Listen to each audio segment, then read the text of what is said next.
Hello, so welcome back to my channel. So in today's video I'm gonna show you another look that you can do in this Durga Puja.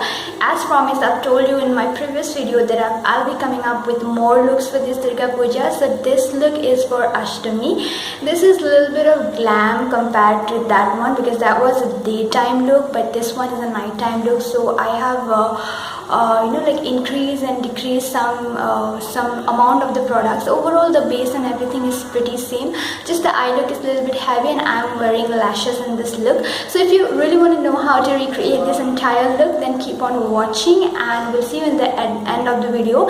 And by the end of the video, if you really like this tutorial, then please do let me know in the comment section, and also like this video and share it with your friends so that they can also get ready in this Durga Puja nicely. And yeah, without further ado, let's just get into the video.